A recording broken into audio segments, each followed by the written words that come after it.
paghahatid ng potable, safe at clean water sa mga Fernandino. Ito umano ang patuloy na gagampanan ng City of San Fernando Water District katuwang ang Prime Water at iba't ibang sektor sa syudad. Ang Water District continue to provide potable water, affordable water, safe water to our concessionaires in the city.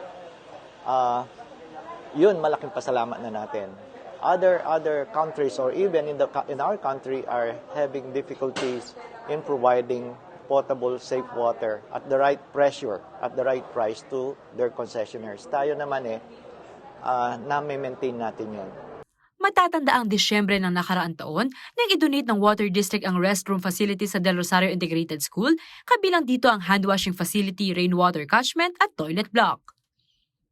At ngayong taon bilang bahagi ng pagdiriwang ng kanilang ika-46 na anibersaryo, 10 unit ng handwashing facility ang ibinigay sa ilang paaralan at health center sa siyudad San Fernando. Kabilang sa mga nabiyayaan ng Santo Niño Elementary School, Mansgold Elementary School, San Juan South Elementary School, Bulaon Elementary School, Malpitic Integrated School, Pandaras Integrated School, San Agustin Integrated School Annex, Rural Health Unit 1 Dolores Looban, Rural Health Unit 3 San Nicolas, at Rural Health Unit 5 Northville Calulud. Malaking tulong po sa Bulaon Elementary School ang ibinigay na hand washing area facility sa ating mga mag-aaral, lalo na nasa pandemic pa po tayo. So to make this school na safety, clean, para po ligtas ang ating mga mag-aaral sa COVID-19 at iba't ibang mga sakit. Santo Niño Elementary School is very thankful po na ang school namin ay one of the beneficiaries of that hand washing facility.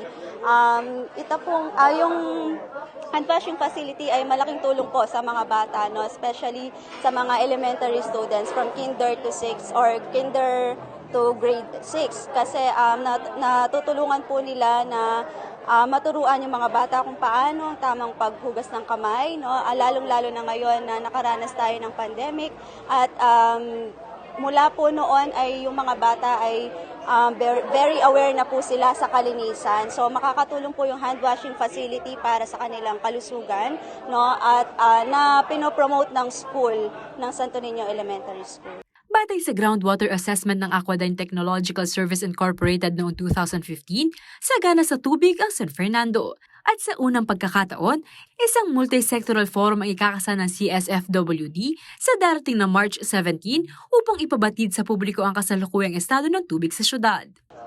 We'll be reporting ano na ba ang state of water in the city of San Fernando. Hindi lang yung iniinom, When you say state of water, kasama na dito yung rainwater, di ba?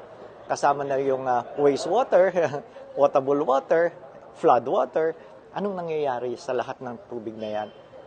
Ano ang importansya nito sa atin bilang mamamayan at in the future sa ating next generation?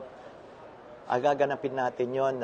It's a multi-sectoral symposium. We'll be inviting scientists and government officials that regulating water